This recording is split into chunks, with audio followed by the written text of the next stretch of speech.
Hello friends, I am Rajkumar Sharma. Welcome to my session NDA mathematics और maths की series में। अभी हम पढ़ रहे हैं स्ट्रेट लाइन। स्ट्रेट लाइन में हमारे थ्योरी के 3 सेशन अब तक कंप्लीट हो चुके हैं और आज के सेशन में हम करने वाले हैं जो कुछ रिमेनिंग पोर्शन हमारा और थ्योरेटिकल पार्ट का बचा हुआ है उसे आज हम कंप्लीट करेंगे और उसके बाद में प्रश्नों की एक पूरी सीरीज हम तैयार करेंगे। पूरी सीरीज हम सॉल्व करने वाले हैं। तो आइए शुरू करते हैं। आज लास्ट टाइम पे हमने जो क्लास को ओवर किया था, हमारी क्लास जहां तक थी वहां हमने एंगल बिटवीन टू लाइन, जी हां, इस टॉपिक पे आके हमने अपनी बात को समाप्त किया था।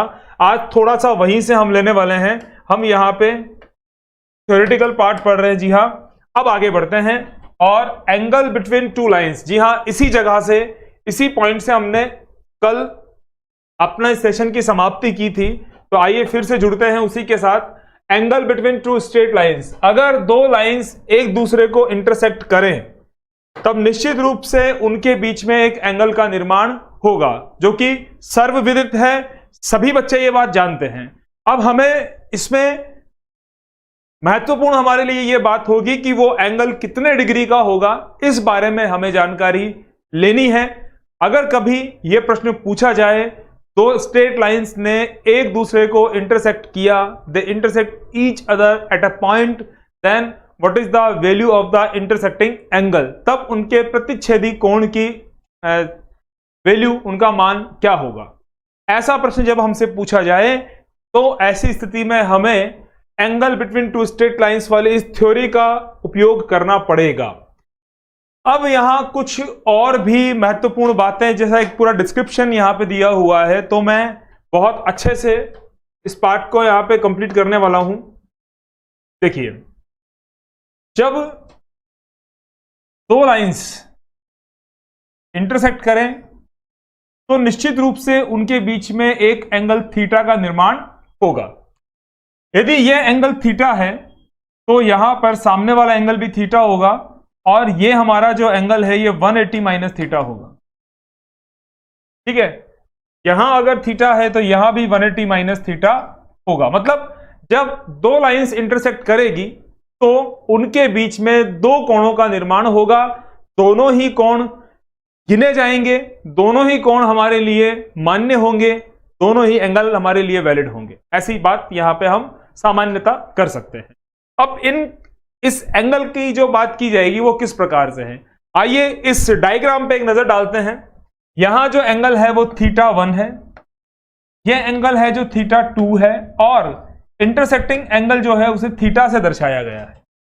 तब अगर हम बात करें एक ट्राइंगल की, तो ट्राइंगल में यह एंगल अगर ए है, ये बी है और ये सी है, तब यहां वाला जो एंगल डी होगा, एंगल डी की वैल्यू ए प्लस बी, जी हां, एंगल ए और बी के योग के बराबर होती है। तो बिल्कुल इसी तरह से यहां पर भी जो हमारा एंगल थीटा 2 है, जो थीटा 2 है, ये थीटा 2 थीटा 1 और थीटा के योगफल के बराबर होगा।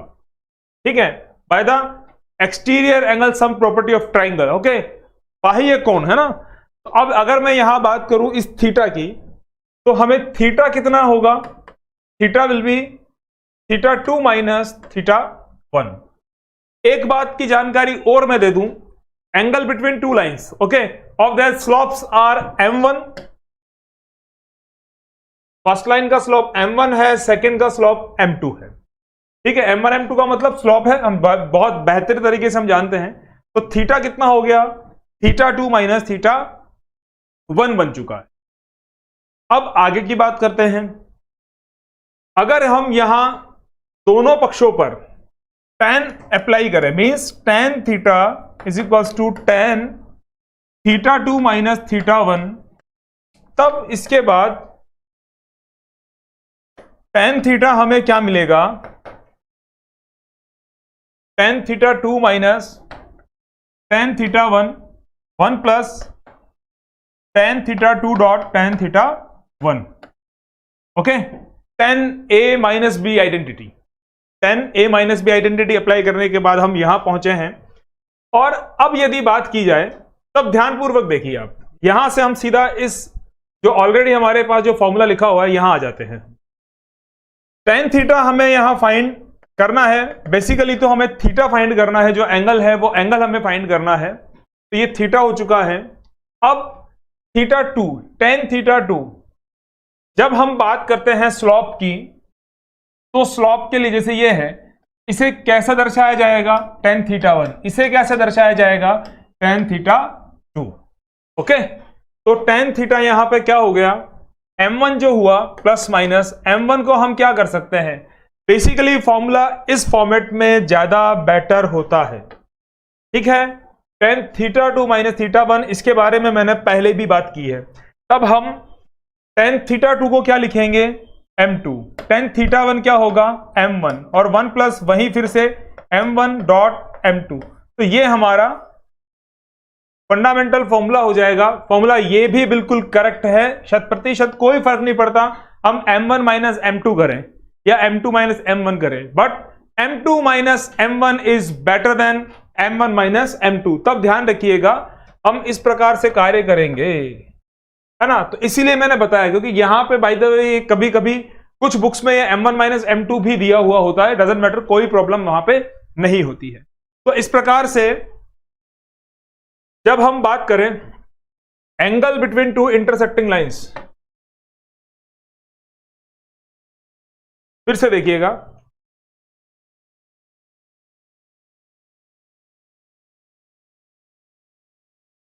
ये थीटा है और यहां भी थीटा है, और दूसरा जो हमारा एंगल है ये 180 माइनस थीटा है, और यहां पर भी 180 माइनस थीटा है।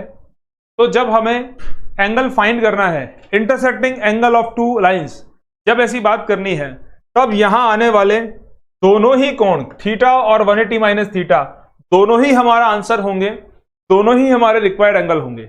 और इसके बारे में अगर मैं बात करूं तो टेन थीटा जो होगा, यहां पे ध्यान दीजिएगा, m2 minus m1 upon 1 plus m1 m2 ये होगा। और विशेष रूप से ध्यान देने योग्य फॉर्मूला है, ये टेन थीटा की वैल्यू होगी।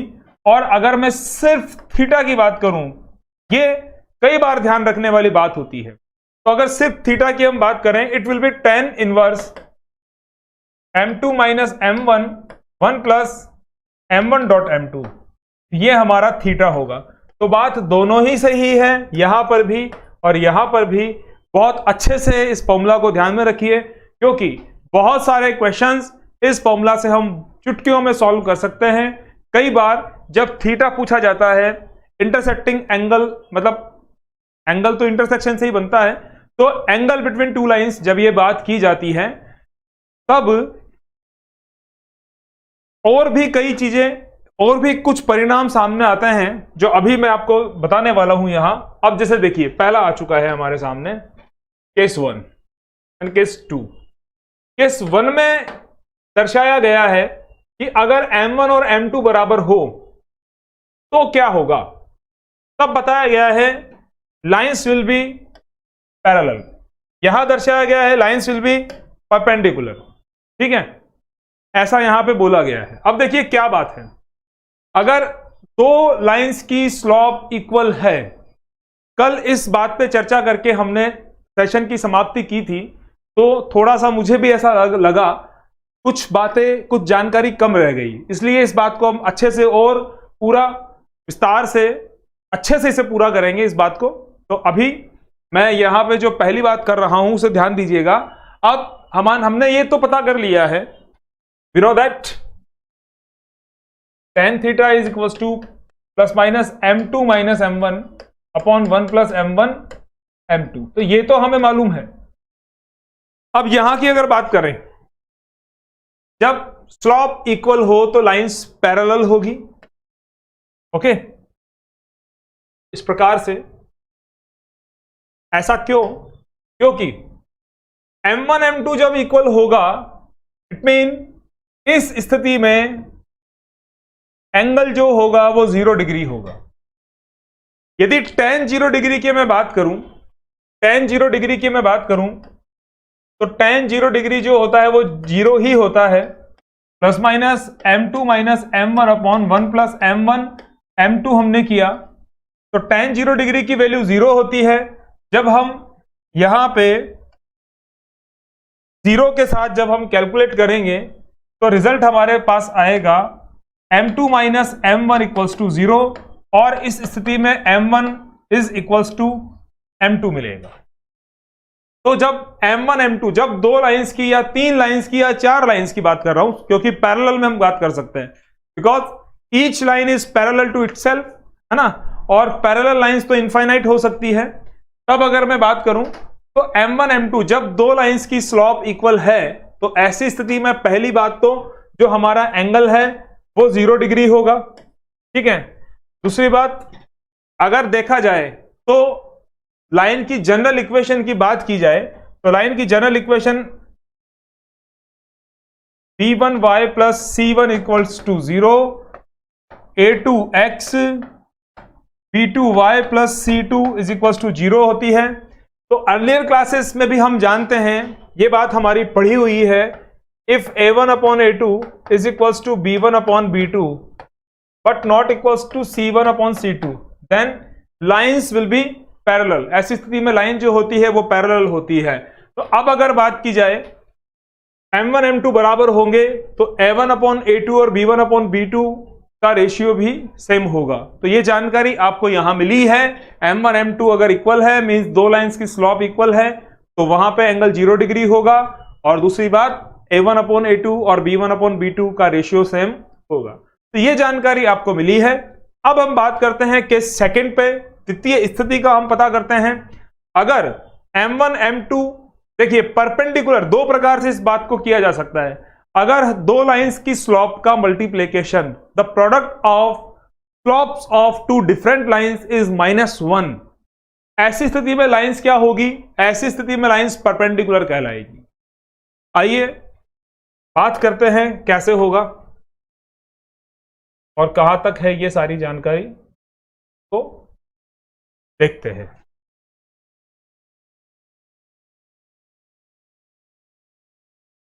ठीक है, देखिए, हाँ जी, अब हम यहां बात कर रहे हैं m1 m2 is equals to -1। इस प्रकार से बात बोली जा सकती है।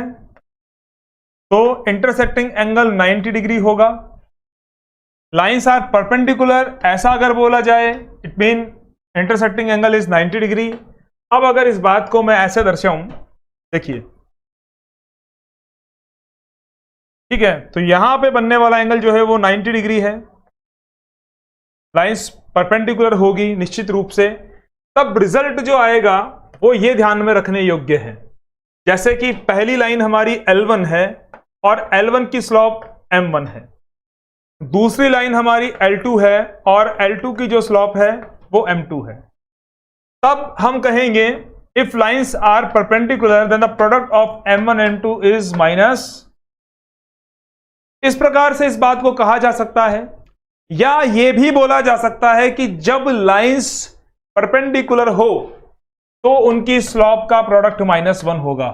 जी हां, m1 m2 -1 है, तब हम कहेंगे परपेंडिकुलर है। और इसी प्रकार से सामान्यतः हम कहेंगे कि जब लाइन परपेंडिकुलर है तो m1 m2 इक्वल्स टू -1 हमें प्राप्त होता है। और ऐसा क्यों? ऐसा इसलिए कि जब हम बात करते हैं, अभी इस केस में हमने थीटा कितना डिग्री लेना है? 90 डिग्री लेना है। और tan 90 की अगर मैं बात करूं तो उसे हम इन्फिनेटिव कहते हैं, और ये इन्फिनेटिव 1/0 होता है।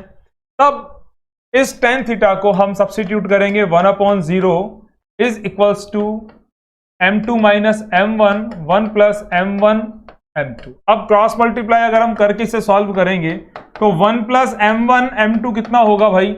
0 होगा। और m1 डॉट m2 हमें क्या मिलेगा? -1 मिलेगा। तो दोनों केसेस हमने यहां पे समझ लिए हैं। जब पैरेलल होगा तो दोनों लाइंस की स्लॉप इक्वल होगी, जब परपेंडिकुलर होगी 2 लाइंस तो उनकी स्लॉप का मल्टीप्लिकेशन -1 होगा। ठीक है, मींस जरा सा अगर मैं आगे बढ़ूं तब हम एक क्वेश्चन पे पहुंचते हैं। The angle between lines 3x plus 4y, एक लाइन का इक्वेशन हमारे पास है, एक दूसरी लाइन का इक्वेशन भी हमारे पास है। तो इनके बीच का जो एंगल है वो हमें बताना है कितने डिग्री होगा। अगर मैं बात करूं अर्लियर क्लासेस में जो हमने कुछ बातें कुछ कॉन्सेप्ट पढ़े थे, तो वहां से अगर मैं बात करूं कि A1 upon A2 is equals to B1 upon B2 but not equals to C1 upon C2, तो ऐसी स्थिति में 3 upon 3 is equals to 4 upon 4 but not equals to 6 upon 7। तो ये स्थिति आती है जब लाइंस पैरेलल होती है और थीटा हमें 0 डिग्री प्राप्त होता है। तो एक तो हमारा कॉन्सेप्ट ये होता है। दूसरा अगर मैं बात करूं इसी जैसा कि हमने सीखा, तो आइए बिल्कुल हमारे फॉर्मूला वाले कॉन्सेप्ट से हम इसके बारे में बात करते हैं। ये तो एक तरीका हो गया जो हम पहले से जानते हैं। और अब जो हमने पढ़ा एंगल बिटवीन टू लाइंस, तब इस बारे में अगर हम जानकारी लें तो हमें क्या करना है। देखिए सबसे पहले M1 की अगर मैं बात करूं तो देखिए अगर लाइन हमारे पास में ax plus B Y plus C is equal to 0 है, तब यहां y की जो वैल्यू होती है वो माइनस ax माइनस सी अपॉन बी होती है। जी हां, जब कभी हमें स्लोप फाइंड करनी हो तो x वाले कॉफिशिएंट को y के कॉफिशिएंट से डिवाइड करो और उसका साइन चेंज कर दो, ऐसा हम कहते हैं। तो इसी के आधार पर अगर मैं पहली लाइन की बात करें तो M1 हमें कितना मिलेगा। जी हां, 4 से हम 3 को डिवाइड करेंगे और साइन चेंज कर देंगे तो माइनस 3 अपॉन 4 होगा। मैं यहां से बात करूं और M2 की बात करूं तो M2 हमें कितना मिलेगा, बिल्कुल माइनस 3 अपॉन 4 मिलेगा। तब आप अभी जो हमने कॉन्सेप्ट पढ़ा है, अगर M1 M2 दोनों इक्वल हो, मतलब दो लाइंस की स्लोप सेम हो, तब लाइंस पैरेलल होती है और मैंने बताया कि थीटा जो होता है वो 0 डिग्री होता है। देखिए अगर M1 M2 इक्वल है तो उनके बीच में एंगल 0 डिग्री होगा, लाइंस पैरेलल होगी, और यही बात मैंने इस कॉन्सेप्ट से बताई और यही बात हमने यहां पे की, तो ऑप्शन हमारा क्या होगा, 0 डिग्री हो जाए। तो एंगल वाला फॉर्मूला हमें यहां अप्लाई करने की आवश्यकता नहीं पड़ी। उस फॉर्मूला का जो केस 1 और केस 2 जो दो फॉर्म्स हमने बनाई है, उन दोनों फॉर्म से ही हमने इस बात को यहां पे जान लिया है। आगे बढ़ते हैं और फिर देखते हैं कुछ और क्या है हमारे लिए जो हमें कुछ नया ज्ञान प्रदान करने वाला है। The angle between the line x plus Y equals to 3 and the line joining the points 1 1 and -3 4। बहुत अच्छा प्रश्न है, थोड़ा सा प्रश्न को बिल्कुल माइनरिटी में थोड़ा सा घुमाया गया है इसको। अब अगर मैं M1 की बात करूं तो M1 मुझे कितना मिलने वाला है। जी हां, इस लाइन से मैं बात करता हूं डायरेक्टली, क्योंकि मैं लिख के सारा काम अगर करूंगा तो बहुत बड़ा होता जाएगा, है ना। तो अब मैं अगर आपसे बात करूं तो स्लॉप की जब बात की जाती है तो आपको यह बात जरूर याद आती होगी, y equals to mx plus C. जी हां, y को इंडिविजुअल बना दीजिए, y का कोएफिशिएंट यूनिटी बना दीजिए, और फिर जो x का कोएफिशिएंट आएगा वो हमारा m होगा। तो y का कोएफिशिएंट से x के कोएफिशिएंट को हम डिवाइड करेंगे और साइन चेंज कर देंगे, तो M1 जो हमें मिलने वाला है वो -1 होगा। अब अगर बात करें मैं एक बार इस डायग्राम को बनाना चाहूंगा अच्छे से ताकि हम समझ पाए। तो ये लाइन और एक दूसरी लाइन और है, दो लाइन है हमारे पास। इन दोनों लाइंस में से इस लाइन को मैंने नाम दिया L1 और इसे नाम दिया मैंने L2। अब L1 की अगर मैं बात करूं तो L1 वाली लाइन के लिए स्लॉप की जो वैल्यू है वो -1 हो चुकी है। अब L2 की अगर मैं बात करूं तो स्लॉप की बात है, क्योंकि हमें एंगल फाइंड करना है और एंगल का जो फॉर्मूला है वो होता है tan theta is equals to plus minus M2 minus, या मॉड्यूलस भी हम कह सकते हैं, M2 minus M1 upon 1 plus M1 M2। तो बहुत अच्छे से हमें ध्यान है कि जब एंगल फाइंड करना है then require the value of M1 and M2 and substitute in the formula, then we will get the angle between two intersecting lines. तो वो इन्हीं में से कोई एक होगा। हाँ जी, तो L2 लाइन, तो L2 लाइन जो है वो कहां से पास हो रही है, 1,1 और -3,4 से वो पास होती है। ये x1 है, ये y1 है, ये x2 है, ये y2 है। तो M की अगर मैं बात करूं तो M की अगर बात की जाए,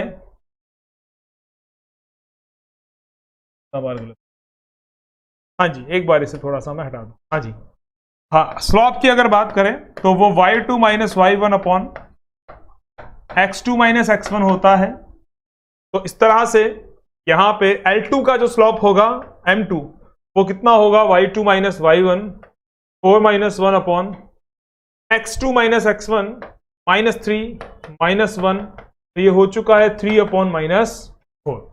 तो M2 का स्लोप हमारे पास आ चुका है माइनस 3 अपॉन 4।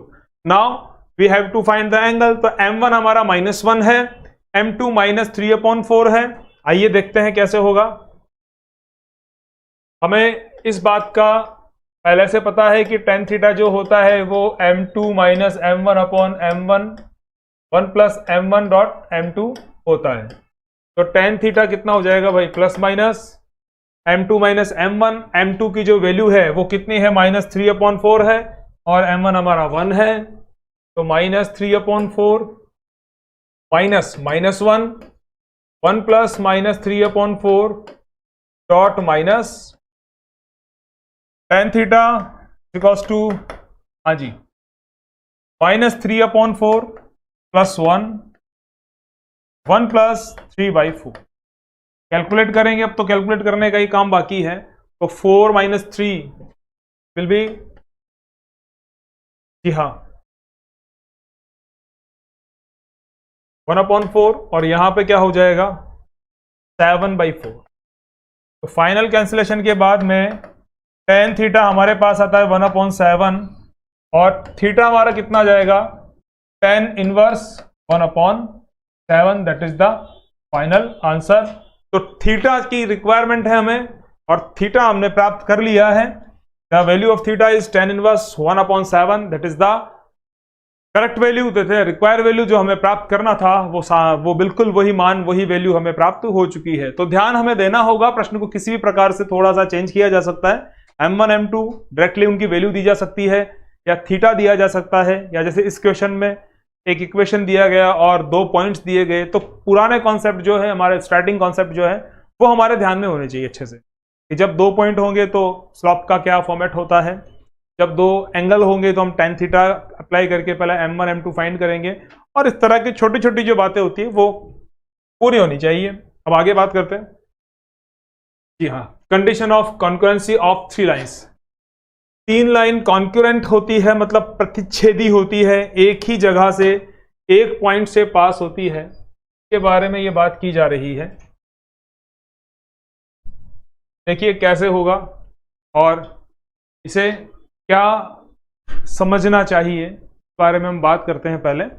अब अगर मैं बात करूं यहां पे, तो दिस 3 लाइन्स, ये तीनों लाइन्स है जो 3 एंड मोर देन 3 लाइन्स भी हो सकती है, लेकिन यहां पे 3 लाइन्स की बात की जा रही है।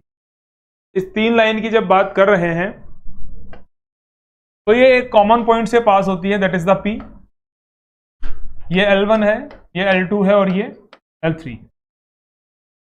तब इनकी कॉन्करेंसी के बारे में हम बात करते हैं, तो बिल्कुल आसान सी बात है, बहुत सामान्य सी एक फॉर्मूला यहां पे हमें करना होगा। Determinate A1 A2 A3 B1 B2 B3 C1 C2 C3। इस डिटरमिनेट को हम क्या करेंगे, अगर इसकी वैल्यू 0 आ जाए तो हम कहेंगे लाइन्स आर कॉन्करेंट, मतलब एक पॉइंट से लाइन्स पास होनी चाहिए। तो पहली लाइन जो हमारी है वो A1X B1Y C1 है। दूसरी लाइन की अगर मैं बात करूं तो लाइन A2X B2Y C2 है, और तीसरी लाइन की अगर मैं बात करूं तो A3X B3Y C3 है, प्लस टू 0 है। तो बहुत आसान सी बात है, ये ध्यान में रखना है बिल्कुल। A1 A2 A3 B1 B2 B3 C1 C2 C3, इसे आप इस तरह से भी अरेंज कर सकते हैं, A1 A2 A3 B1 B2 B3 C1 C2 C3 0। ये डिटरमिनेंट है, डिटरमिनेंट की बात करते हैं। हाँ जी, तो आपको समझ में आया होगा। अब इसके बाद एक एग्जाम्पल भी इसी पे आधारित एक एग्जाम्पल हमें लेना है।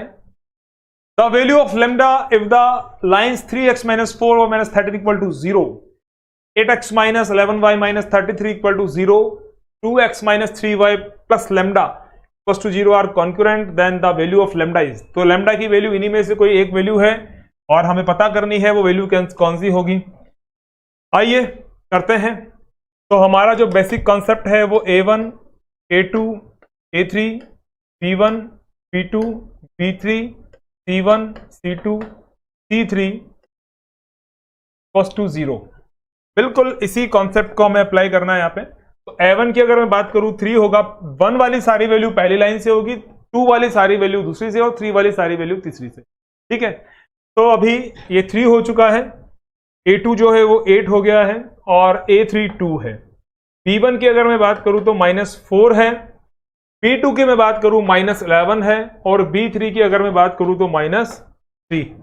c1 की बात करें तो -13 है, -33 इज c2 एंड c3, तो हमारा प्यारा प्यारा लैम्डा है इक्वल्स टू 0। अब हमें इसे सॉल्व करना होगा, तो ज्यादा बुद्धि का उपयोग ना करके हम डायरेक्टली विस्तार पूर्वक इसे हल कर देंगे, क्योंकि अगर मैं प्रॉपर्टीज लगाने लग जाऊंगा तो बहुत बड़ा क्वेश्चन हो जाएगा। इतना बड़ा नहीं है, एग्जामिनर को जो स्किल्स देखनी होती है वो यही होती है कि बच्चा इसे कितना सही करता है। ठीक है, अब 7 और -7 दोनों ही है, 3 और -3 दोनों ही है यहाँ पे। तो इन दोनों क्वेश्चन में आप देखिए, जरा सा अगर माइनस का अगर फर्क आ जाता है, हम गलती कर देते हैं, तो हमारा आंसर गलत हो जाएगा। पर्टिकुलर क्वेश्चन के साथ में उसके पर्टिकुलर आंसर्स होते हैं, जहां पे जो आंसर्स बाय सिली मिस्टेक्स गलत बनते हैं वो आंसर्स भी गिवन होते हैं। The mind of examiner is very sharp. Okay, तो वो बड़े बुद्धिमान होते हैं भाई, आपको चेक करने का तरीका उनको आता है। उसी बात को ध्यान में रखते हुए हम भी आपको पढ़ाते हैं कि हाँ, हमारे जो बालक हैं पूरे बच्चे अच्छे से इन बातों को समझ के और आराम से अपना काम करके आए। तो इसे एक्सपेंड करते हैं along द R1। 3 यहां पे आया, -11 लैम्डा -99। ठीक है, मैं डायरेक्टली करता हुआ चल रहा हूं, +4 एट लैम्डा +66 -13 आ गया यहां पे, तो -24 +22 टू धैर्य पूर्वक करने वाले काम होते हैं कई बार। -33 लैम्डा हो चुका है, और अगर यहां बात करें 27 टू 9। ओके, वैसे भी 300 में से 3 कम ही करना है, +32 लैम्डा। जी हाँ, यहां अगर बात करें 264 माइनस, तो प्लस बन जाएगा, मल्टीप्लाई करते हैं,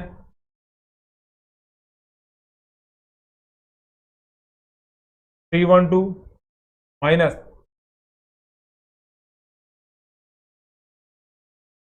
ये लीजिए। अब आगे बात करें तो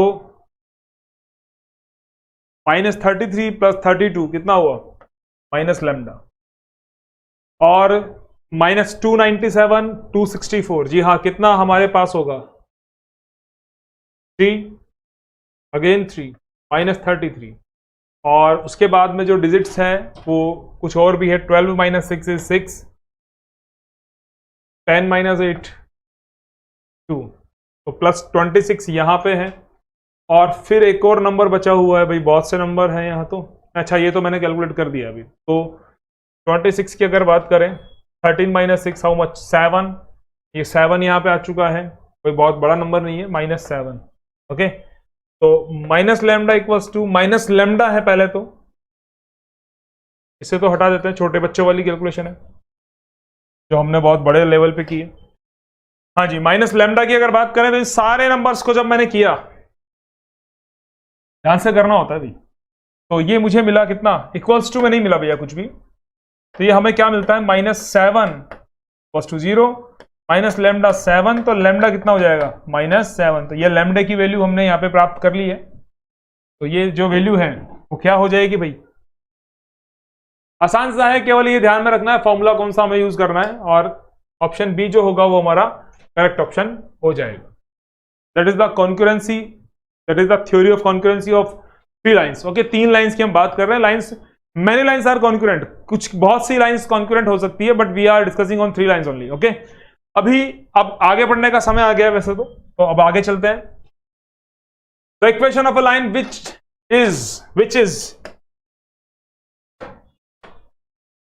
is parallel to x plus 4y plus 5 equal to 0 and passes through 1, 2 is। तो देखिए क्या बात की जा रही है यहां पे, ध्यान देना। एक लाइन ये है, दूसरी लाइन ये है।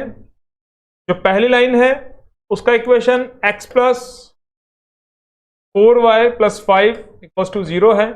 इस लाइन को नाम हमने L1 दिया है, इस लाइन को नाम हमने L2 दिया है। पासेस थ्रू 1,2, ये बहुत सारे पॉइंट से पास होती है, उनमें से कोई एक पॉइंट हमारे ध्यान में है और वो पॉइंट कौन है, 1,2 है। अब ये L1 है, तो मैं आपसे अगर पूछूं तो M1 का मुझे आंसर क्या मिलेगा। मैंने बताया आपको y के कोफिशिएंट से x के कोफिशिएंट को डिवाइड करो और साइन चेंज करो तो M1 हो गया -1/4। M2 की मैं बात करूं तो M2 तो हमारे पास है नहीं और हमें सेकेंड लाइन का इक्वेशन भी फाइंड करना है। तो अब यहां पे देखो आप क्या बात बताई गई है, हमें क्या बोला गया, लाइन्स आर पैरेलल, है ना, पैरेलल है भैया। पैरेलल अगर है तो पैरेलल लाइंस में क्या होगा, अगर दो लाइन L1 पैरेलल है L2 के तो M1 क्या होगा, M2 के इक्वल होगा। M1 क्या होगा, M2 के इक्वल होगा। बिल्कुल इसी तरह से, तो ये L1 है, ये L2 है। अब क्या होगा, कुछ भी नहीं, ये हो गया हमारा x1 y1 और M2 according to it when L1 and L2 are parallel. तो ऐसी स्थिति में हमारा जो M2 है वो कितना हो जाएगा, -1/4। तो दैट बहुत बड़ा 4 हो गया, थोड़ा छोटा बना दो इसको। तो दैट अब जो लाइन का इक्वेशन होगा वो क्या होगा, y माइनस y1 m x माइनस x1 और वैल्यू सब्स्टिट्यूट करेंगे। जी हां, y माइनस y1 इज 2, m की वैल्यू -1/4 है, x माइनस x1 जो है वो 1 है। कार्यक्रम हमारा समाप्ति की ओर बढ़ रहा है, -x + 1 और x प्लस 4y माइनस 9 = 0। ऐसा है यहां पे, जी हां, x प्लस 4y माइनस 9 = 0। तो ऑप्शन बी, जी हां, ए बी सी डी में से बी हमारा करेक्ट ऑप्शन हो गया। आपको समझ में आया होगा कि जब दो लाइंस पैरेलल हो, यहां की स्लोप m1 और यहां की स्लोप m2 और ये एक पॉइंट x1 y1 से पास हो, इस पॉइंट की वैल्यू हमारे पास हो, हमें मालूम हो कि लाइन L1 और L2 पैरेलल है, m1 का स्लोप हमें पता हो, तो m2 का स्लोप उतना ही होगा जितना कि m1 है। इस कंडीशन में m1 और m2 क्या होंगे, इक्वल होंगे। m1 और m2 क्या होंगे, इक्वल होंगे। तो मेरी बात समझ में आई होगी कि यहां पे हमने क्या कॉन्सेप्ट यूज किया। m2 की अगर मैं बात करूं तो ये m2 की वैल्यू कैसे आई, m2 की वैल्यू इस प्रकार से बनी क्योंकि लाइन इक्वल है, तो जो वैल्यू m1 की है -1/4 बिल्कुल वही वैल्यू हमारे m2 की होगी। ठीक है, अब आगे देखते हैं। इन क्वेश्चंस को भाई मैं आपको एक एक बार ही सॉल्व करवा सकता हूं, समय का अपना एक अभाव होता है, समय की अपनी सीमा होती है। तो अगर मैं चाहूं कि क्वेश्चंस को मैं बार बार थोड़ा सा और ज्यादा इसे सॉल्व करूं तो शायद इतना पॉसिबल नहीं होगा। इस प्रश्न की अगर मैं बात करूं तो एक छोटा सा होमवर्क मैं आपको दे देता हूं। प्रश्न मैंने पढ़ा भी नहीं है लेकिन ये कॉन्क्रेंसी वाला है, तो यहां पे A1 A2 A3 B1 B2 B3 C1 C2 C3 = 0 वाला फॉर्मूला हमें काम में लेना है और बता देना है कि ABC जो है वो AP में है क्या। अगर AP में होंगे तो वैल्यू बनेगी P = A + C/2 और GP में अगर होंगे तो हमारी वैल्यू क्या बन जाएगी भाई, B² = AC। और अगर HP में होंगे तो 1/A 1/B 1/C को हम AP में कन्वर्ट कर देंगे। अब आगे बात करते हैं, यहां equation of a line parallel to a given line. अभी हमने इसके बारे में बात की थी, कॉन्सेप्ट अब हमारे सामने आया है क्योंकि वहां पे M1 M2 के अकॉर्डिंग कॉन्सेप्ट था। ठीक है, तो अब अगर मैं बात करूं यहां पे तो हमें क्या करना है, equation of a line which is parallel to a given line. जी हां, एक लाइन का इक्वेशन हमें पता करना है जो कि एक दी गई लाइन के पैरेलल है। तो अब जो हमारी लाइन हमारे पास में है, the given line is ax by plus c, ax plus by plus lambda = 0। अगर लाइन पैरेलल होगी तो इनके जो x के और y के कोफिशिएंट है वो तो सेम हो गए, कांस्टेंट जो होता है हमारा c उसमें थोड़ा सा डिफरेंस, थोड़ा सा क्या, वो तो डिफरेंट ही होगा। हाँ जी, तो अगर देखो अब दो लाइन है, पहली लाइन हो गई ax plus by plus c = 0 और दूसरी लाइन है ax by plus lambda = तो इस लाइन के इक्वेशन बताना है भैया। तो यहां पे रिक्वायरमेंट किसकी है, लैम्डा रिक्वायर है भाई, हमें लैम्डा की रिक्वायरमेंट है यहां पे ना।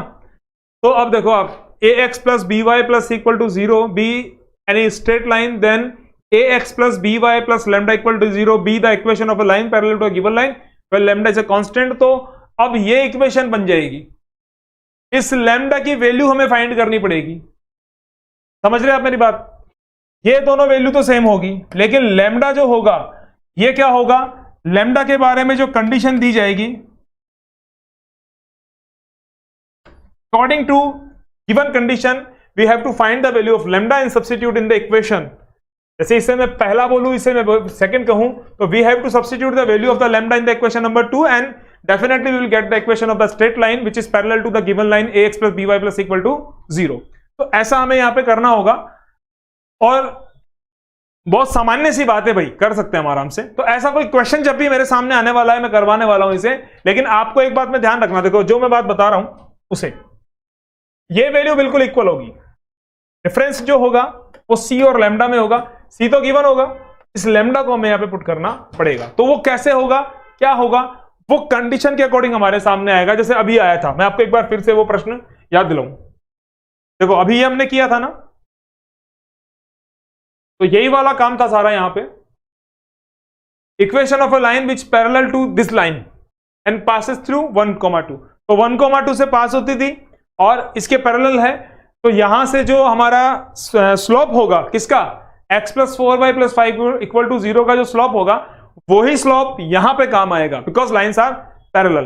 तो लाइन बिल्कुल वैसे ही बनी। देखो इसमें क्या था, x प्लस 4y प्लस 5, आप ध्यान देना मेरी बात पे, x प्लस 4y प्लस 5, और जो लाइन हमने फाइंड की वो कितना था, x प्लस 4y माइनस 9। तो इसमें डिफरेंस है, बाकी ये दोनों वैल्यू तो हमेशा सेम होगी व्हेन लाइन्स आर पैरेलल। तो यही वाली बात यहां पे बताई जा रही है, जहां से हमने अभी अपने कॉन्सेप्ट को छोड़ा है। यहां से देखिए बात समझ में आई होगी, जब लाइंस पैरेलल होगा तो उनका ये वाला पार्ट तो इक्वल होगा, but they will be different in the value of C1 C2। बस इतना सा हमें देखना है। और जैसे ही कोई क्वेश्चन आता है मैं इस कॉन्सेप्ट वाला क्वेश्चन आपको कंप्लीट करवा देता हूं। देखिए इसको पढ़ते हम, the equation of a line which is parallel to, ये तो हो चुका है। अच्छा एक बार मैंने इसको कंप्लीट कर दिया, ये बाय मिस्टेक पहले आ गया था तो मैंने इसे पहले ही सॉल्व कर दिया। ओके अच्छा, वैसा भी अगर मैं इसको एक बार समझाऊं, देखो हमें क्या करना है, जो गिवन लाइन हमारी है x plus 4y plus 5 equal to 0, इस लाइन के पैरेलल एक लाइन बनानी है। तो x प्लस 4y तो आप एज इट इज करेंगे और यहां पे क्या कर देंगे, लैम्डा। तो इसकी वैल्यू जो होगी वो हमें फाइंड करनी पड़ेगी। ठीक है, बस इतना सा काम हमें कर देना है। इस क्वेश्चन को मैं सॉल्व कर चुका हूं, तो अब मैं आगे बढ़ता हूं। The equation of the line through -1,2 and parallel to the line y equals to 2x plus 3, बिल्कुल आसानी से हम सॉल्व करेंगे। The equation of the line through the -1,2, यहां से लाइन पास होती है, तो चलिए ऐसा बना देते हैं, इसे एक लाइन बनाता हूं मैं। Okay, this is the x1, this is the y1 and parallel to the line y equals to 2x। तो इस वाली लाइन का यहां पे y है, यहां y है ना, तो आप देखो इस वाली लाइन का जो स्लोप है, इसे मैंने क्या नाम दिया, L1, इसे हमने क्या नाम दिया, L2। तो L2 का जो स्लोप है M2, वो कितना होगा, 2 होगा। वो कितना होगा, 2 होगा। अब लाइन यहां से पास होती है, इस लाइन के पैरेलल है, तो मैं एक बात तो आपको बता दूं कि y इज equals to 2x plus lambda format में आने वाला है आंसर। लैम्डा की वैल्यू हमें पता करनी है। तो अब क्वेश्चन तो पूरा सॉल्व करना पड़ेगा, ऐसा नहीं कि लैम्डा की वैल्यू पता करनी है तो कोई तिकड़म लगा के कर दो, ऐसा नहीं होता है। पूरा हमें इसको कंप्लीट करना है। आइए बात करें। जी हां, इस वाली लाइन की अगर मैं बात करूं तो इसका स्लोप हमारे पास आ चुका है। जो हमारी रिक्वायर लाइन है इसकी अगर मैं बात करूं तो x1 y1 हमारे पास में है, तो y माइनस y1 m, यही तो है, y माइनस y1 m x माइनस x1। तो m कितना हुआ, 2, x माइनस x1 तो यहां पे हो चुका है y minus 2, 2x plus 2, then the final value will be 2x minus y plus 4 equal to 0। तो बिल्कुल वही बात है जो मैंने आपको बताई थी अभी। तो यहां पे 4 आया, लैम्डा का फर्क कितना आया, 4 आया। तो 2x minus y plus 4 equal to 0, that is the answer. Option A is correct option. आगे बढ़ते हैं। Equation of a line perpendicular to a given line. चलिए इसके बारे में हम थोड़ा सा बात करते हैं। अगर हमारे पास में दो लाइंस हैं और ये दोनों लाइंस परपेंडिकुलर है, the angle between two intersecting lines is 90 degree, then the line will be perpendicular and we can say if m1 dot m2 equal to -1 then lines are perpendicular. ऐसा बोला जाता है, मैंने बताया है tan theta equals to m2 - m1 upon 1 plus m1। m2 की जब हम बात करते हैं, angle between two intersecting lines की बात करते हैं, तो वहां पे जब थीटा की वैल्यू 90 डिग्री होती है तो ये कॉन्सेप्ट हमारे सामने आता है। बहुत जल्दी बोल रहा हूं मैं, और ऐसा ही कुछ और भी होता है, आइए पढ़ते हैं इसे। हाँ जी, अब हम बात करते हैं, एक गिवन लाइन है हमारे पास ax plus by plus equal to 0, कोई भी एक लाइन है। अब इस लाइन के परपेंडिकुलर अगर लाइन होती, ध्यान देना, तो मैं लिखता ax plus by plus lambda, और लैम्डा की बात करके के इसको फ्री कर देते हैं, लेकिन अभी ऐसा नहीं है। अब लाइन जो है वो हमारे पास में परपेंडिकुलर, तो परपेंडिकुलर लाइन पे ध्यान देना क्या होगा। If line ax plus by plus equal to be straight line, then ax plus by plus lambda equal to 0। भैया ये तो थोड़ा गलत हो चुका, ऐसा नहीं होगा। यहाँ पे ay और bx होगा। आइए मैं बताता हूं आपको क्या होगा।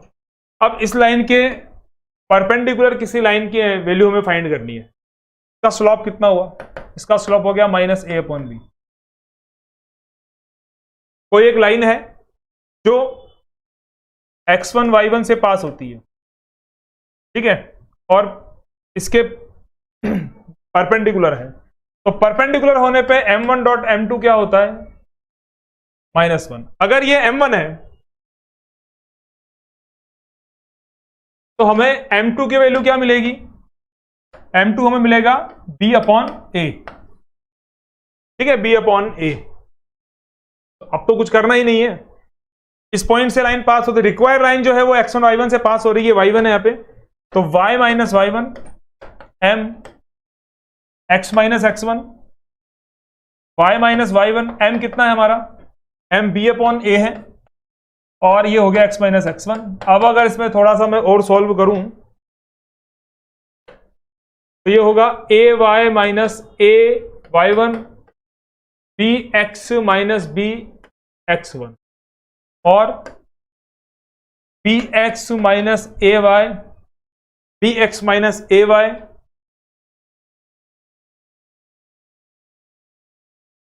Plus A Y one minus B X one equal to 0। तो ये कांस्टेंट वैल्यू होगी जिसे हम क्या दर्शा देंगे, जिसे हम लैम्डा से प्रदर्शित कर सकते हैं। तो अब आपने देखा कि जो हमारी लाइन गिवन थी वो A X plus B Y plus C थी, है ना, और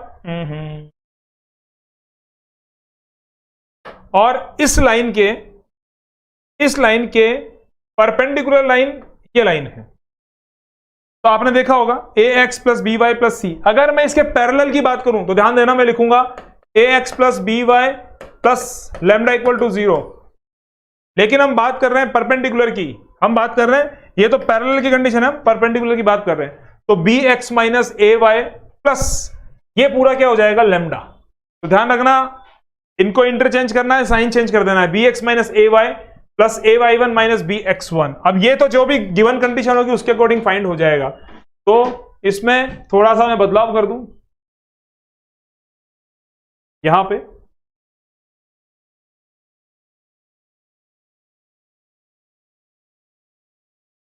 ये जो लाइन बनेगी, ये लाइन होगी B X minus A Y plus lambda plus to 0। Okay, ठीक है, बात समझ में आई होगी। अब आगे बढ़ते हैं। The equation of a line perpendicular to the line 3x plus 2y plus 6 and passes through 2,3। बिल्कुल आसानी से हमें समझ में आएगा। अभी अगर मैं बात करूं तो 3x plus 2y equals to 6, एक लाइन हमें गिवन है, परपेंडिकुलर की बात हो रही है, पासेस थ्रू द पॉइंट। तो लाइन ये वाली फाइंड करनी है जो 2,3 से पास होती है। लाइन कौन सी फाइंड करनी है, जो 2,3 से पास होती है। ठीक है, ये तो ऑलरेडी फाइंड करी हुई है, इसका तो कुछ करना ही नहीं हमें। तो देखिए अब ये हो चुका है हमारा x1 y1 की वैल्यू, तो y माइनस y1 m x माइनस x1, तो y1 कितना हो गया भाई, y1 हो गया हमारा 3, m पता नहीं, अब m की रिक्वायरमेंट है, पूरी करते हैं। अब ये m कैसे आएगा, देखिए एक लाइन ये है और एक लाइन ये है, ये लाइन पास होती है 2,3 से, ये लाइन हमें गिवन है, इस लाइन का जो इक्वेशन है वो है 3x plus 2y equals to 6 और ये परपेंडिकुलर है, तो इसकी जो स्लोप होगी उसे मैंने m2 बोला, इसकी स्लोप को मैंने m1 बोला, तो यहां पे कॉन्सेप्ट आएगा m1 डॉट m2 माइनस 1। तो एक की स्लोप तो हमें पता है, दूसरे की स्लोप फाइंड करनी है, तो बताइए इस लाइन की स्लोप कितनी होगी, इस लाइन की स्लोप हो जाएगी जिसे मैंने m1 कहा है, बताइए कितनी होगी, जिसे मैंने m2 कहा है, सॉरी, y के कोफिशिएंट से x के कोफिशिएंट को डिवाइड करो और साइन चेंज करो तो -3/2 हो जाएगा, तो m2 कितना हो जाएगा, -3/2। काम हो चुका हमारा, तो ये हो चुका है m1 कितना होगा, -1/m2, तो -1/m2 कितना है भाई, -3/2, ये कैंसिल आउट हो गया, तो ये हो गया 2/3, बस काम कंप्लीट है, m2 मिल चुका है, समझ जाना इस बात को, ठीक है। तो y minus 3 equals to m2 कितना मिला, 2/3 x माइनस 2, मैं फाइनलाइजिंग कर रहा हूं इसकी, 3y minus 9 equals to 2x minus 4, और ये बन चुका है 2x दिखाई दे रहा होगा -3y प्लस 5 इक्वल टू 0, ठीक है, ये लीजिए, ये आपका इक्वेशन तैयार है। अब जो लाइन गिवन थी उससे मैं इसे कंपेयर करूंगा, एक बार जो लाइन हमें गिवन है उससे कंपेयर करते हैं इसे, तो जो गिवन लाइन है वो क्या है, 3x plus 2y equals to 6, या मैं ये कहूं उसे इस प्रकार से कह सकते हैं। तो मैंने आपको बताया था ना कि जब हमारे पास बात आएगी लाइंस के परपेंडिकुलर होने की, तो जैसे एक लाइन है,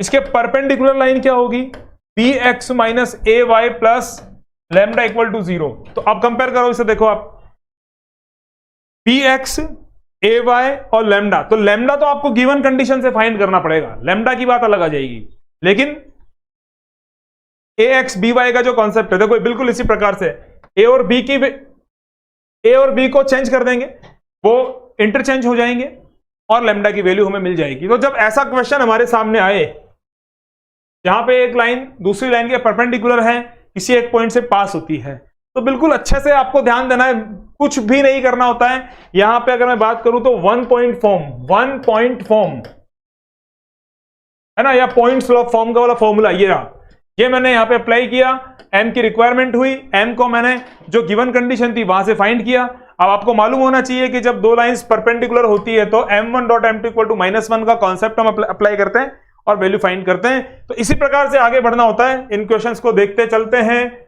सॉल्व करते चलते हैं, प्रश्न बहुत अच्छे होते हैं, बहुत कुछ सिखाते हैं, थ्योरेटिकल कॉन्सेप्ट हमें अच्छे से करने होते हैं, और उसके बाद में इन क्वेश्चंस की जब हम बात करते हैं तो इन प्रश्नों को भी हमें हल करना पड़ता है, इनसे हमें ज्यादा सीखने को मिलता है। When we are completed in our theoretical class अगर पूरी है तो इन ये सारी चीजें हम अच्छे से आती हैं। अब अगर इसकी अगर बात करूं, the equation of a line which divides the join of 1,0 3,0 in the ratio 2:1 and perpendicular to it is, देखो क्या बात है, एक लाइन है वो डिवाइड करती है एक लाइन को, फिगर बनाते हैं, यहां ये जगह काम में ले लेते हैं, एक लाइन है जो 1,0 से पास होती है, अब एक दूसरी लाइन है वो इस पे परपेंडिकुलर है और इसे डिवाइड करती है रेशियो 2:1। तो हमें क्या चाहिए, हमें ये पॉइंट चाहिए भाई, इस लाइन की बात कर रहे हैं, इस लाइन को L1 नाम दिया है और इस लाइन को L2 नाम दिया है, तो L1 का इक्वेशन हम फाइंड करेंगे, तो ये पॉइंट हमें रिक्वायर है यहां पे पहले, क्यों, क्योंकि अगर किसी लाइन का इक्वेशन हम फाइंड करें तो हमारे पास में 1 पॉइंट और स्लोप होना चाहिए, या 2 पॉइंट होने चाहिए, या उसके अलावा इंटरसेप्ट दोनों x और y एक्सिस के इंटरसेप्ट हमारे सामने होने चाहिए, या परपेंडिकुलर फॉर्म के लिए थीटा और परपेंडिकुलर डिस्टेंस हमारे पास होनी चाहिए। तो ये सारी बातें जब हमारे सामने आती है तब हम क्वेश्चन फाइंड कर सकते हैं। तो सबसे पहला काम तो अपन को क्या करना है, ये पॉइंट फाइंड करना है ना। मैं एक बार फिर से बनाऊं क्या इसे, देखो ये कोई लाइन एक, और इस पर एक परपेंडिकुलर लाइन है। ये जो लाइन है ये पास होती है कहां से, 1,0 और 3,0 से। मतलब ये क्या हो गया, x1 y1 x2 y2, तो ये L2 लाइन है और इसका नाम L1 है। अब ये जो लाइन आ रही है L1, ये हमें फाइंड करनी है। ये जो लाइन आ रही है L1, ये इस वाली लाइन को अगर मैं इसे AB नाम दूं, या मैं L2 भी कह सकता हूं, इस L2 लाइन को ये लाइन क्या कर रही है, 2:1 रेशियो में डिवाइड करती है। डिवाइड करेगी तो यहां पे क्या आएगा, डिवीजर पॉइंट। डिवीजर पॉइंट हमें फाइंड करना है पहले, क्योंकि L1 रिक्वायर है। अब एक पॉइंट तो हमारे पास आ जाएगा, यहां पे हम क्या करेंगे, y माइनस y1 m x माइनस x1, ये वाली चीज अप्लाई करेंगे हम यहां पे। तो x1 y1 तो हमें मिल जाएंगे जब हम m1 x2 m2 x1 वाला फॉर्मूला अप्लाई करेंगे, लेकिन स्लॉप भी तो चाहिए। स्लॉप भी मिल जाएगी कैसे भाई, ये लाइन और ये लाइन परपेंडिकुलर है, तो जो इस लाइन की स्लॉप होगी उसका रेसिप्रोकल करके उसका साइन चेंज कर देंगे तो वो इसके काम आ जाएगी। देखो मैं करता हूं इसे पूरा, ध्यान दीजिएगा। तो सबसे पहले तो हमें क्या करना है, ये पॉइंट जो है पॉइंट P, ये पॉइंट P फाइंड करना है। इसका नाम मैंने क्या दे दिया, पॉइंट P नाम दे दिया। यहाँ पे P लिखा हुआ दिखाई दे रहा होगा, हाँ जी। m1 x2 m2 x1 1 plus m1 plus m2, याद आया, m1 y2 m2 y1 m1 plus, ये m1 है, ये m2 है। m1 कितना है 2, x2 3, m2 कितना है 1, x1 1, m1 plus m2 2 plus 1। Okay, अब m1 की बात करूं तो m1 तो वही 2 होगा, y2 इस बार 0 है, m2 की बात करें 1 होगा, y1 इस बार 0 है, और नीचे आ गया 2 प्लस 1। तो ये वैल्यू जो हमें मिली, ये क्या हो गई, ये वैल्यू क्या हुई भाई, 6 प्लस 1 7/3 और 0। तो ये x1 y1 आ चुका है एक तरीके से उस लाइन के लिए। किस लाइन के लिए, L1 के लिए। अब स्लॉप की बात करें, तो स्लॉप की बात करने से पहले देखो मैं आपको बता दूं, ध्यान देना, यहां पे हम इस लाइन का इक्वेशन फाइंड कर रहे हैं, इस लाइन की स्लॉप हमें रिक्वायर है। ये लाइन AB पे परपेंडिकुलर है, तो AB की स्लॉप पहले चाहिए। देखो यहां से मैं बना देता हूं, AB जो है मतलब L2 लाइन, तो इसकी स्लॉप क्या होगी, y2 minus y1 upon x2 minus x1। तो स्लॉप क्या बन जाएगी, 0 माइनस 0 अपॉन, अब ये 0 आएगा, वो तो सीधा सीधा सा, x2 कितना हुआ 3, 3 माइनस 1, ये 0 आया, यानी इसकी स्लॉप 0 आ गई। तो ये लाइन क्या हुई, x एक्सिस के पैरेलल हो गई भैया। तो ये स्लॉप हमें मिल चुका है। अब ये जो लाइन है इसकी स्लॉप क्या होगी, इसकी स्लॉप इन्फिनिटी हो जाएगी, है ना। इसकी स्लॉप क्या होगी, L1 की स्लॉप क्या होगी, क्यों, क्योंकि देखो m1 डॉट m2 हमें कितना मिलेगा -1, तो m1 कितना है पता नहीं, वो तो फाइंड करना है। m2 कितना है 0, ये -1, तो m1 कितना हो जाएगा, इन्फिनिटी बन जाएगा। चलिए बात करते हैं, अब इस बात को शुरू करते हैं, बात को खत्म करते हैं। तो अब आगे बढ़ते हैं, देखते हैं कैसे होगा। देखिए जी हां, अब इस पॉइंट से पास होने वाली और स्लॉप इन्फिनिटिव यानी 1/0 वाली लाइन हम फाइंड कर रहे हैं। तो क्या हो जाएगा, y माइनस y1 m2 x माइनस x1। Finally x equal to 7/3 हो जाएगा, या 3x इक्वल टू 7 हो जाएगा। ये इक्वेशन आएगी। और प्रश्न में कुछ गड़बड़ मुझे नजर आ रही है इसके ऑप्शंस में, देखते हैं ये है या नहीं है। जी हाँ, 3x इक्वल टू 7 सही है भाई, क्योंकि ऑप्शन मुझे नजर नहीं आया था पहले, 3x इक्वल टू 7। तो अपने आप में एक ऐसा ही छोटा मोटा सा ये पूरा कॉन्सेप्ट है, आपको समझ में आया होगा ये लाइन की है। तो इस सेशन में हमने आज क्या पढ़ा, इस पूरे सेशन में तो बहुत अच्छा लगा मुझे तो। और यहां पे मैं एक चीज और यहां पे लिखना चाहूंगा, प्लस क्वेश्चंस। तो हमने दोनों बातें कंप्लीट की है यहाँ पे। थ्योरेटिकल पार्ट भी हुआ है यहाँ पे, एंगल बिटवीन टू लाइन हमने कंप्लीट कर लिया, a line which is parallel to given line, a line which is perpendicular to given line, तो ये बात हमने सारी पूरी की है। Concurrency of three lines formula हमने कर लिया है। अभी और कुछ बाकी है, तो लास्ट सेशन में थोड़ी सी थ्योरी और फिर एमसीक्यूज क्वेश्चंस की पूरी सीरीज में शुरू कर दूंगा। तब तक के लिए आज के सेशन को विराम देते हैं, वाणी को विराम देते हैं। मिलते हैं नए सेशन में। आप सभी को बहुत बहुत बधाई, शुभकामनाएं। आप अपने टारगेट के बहुत पास में हैं, अचीव करने वाले हैं। एग्जाम्स आपके आ रहे हैं, तो बेहतरीन तरीके से पूरे मनोयोग से आप पढ़ाई कीजिए, अपनी स्टडी कीजिए। हमारा जो भी आपको साथ चाहिए हमें बताइए। वैसे हम पूरी तरह से प्रतिबद्ध हैं आपके लिए। अच्छे निपुणता से हम प्रश्न बनाएं, अच्छे क्वेश्चंस आपके लिए लाएं, बहुत अच्छी टेस्ट सीरीज का निर्माण हम करें।